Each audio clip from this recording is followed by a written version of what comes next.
ইদা আতাশা ফাহামিদাল্লাহ ফাশাম্মিতহু, যদি কোনো ব্যক্তি হাঁচি দেয় এবং আল্লাহ তাআলা প্রশংসা করে তাহলে তার জবাবের ব্যাপারে ওলামায়ে কেরামদের মতভেদ রয়েছে।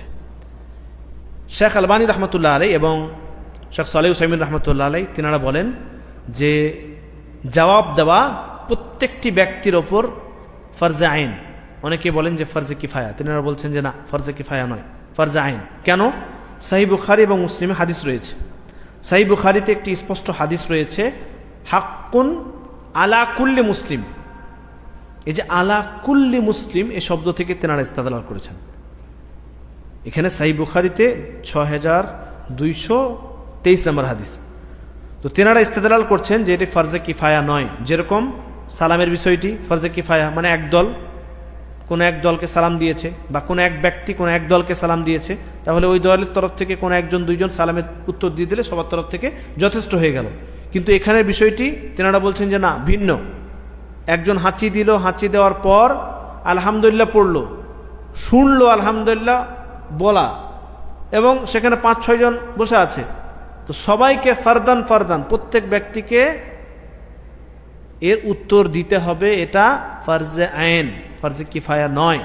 অর্থাৎ কোনো ব্যক্তি যদি হাঁচি দেয়, হাঁচি দেওয়ার পর আল্লাহ তাআলার প্রশংসা জ্ঞাপন করে, আলহামদুলিল্লাহ পড়ে, এখানে কি কি পড়তে হবে আমরা সকলে জানি তো।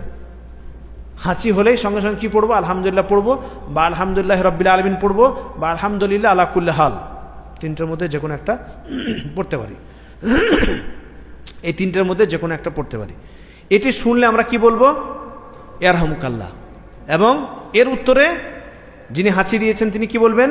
ইয়াহদিকুমুল্লাহু ওয়া ইউসলিহ বালাকুম। আল্লাহ তাআলা আপনাকে হেদায়েত দান করুক এবং আপনার ইসলাহ করুন।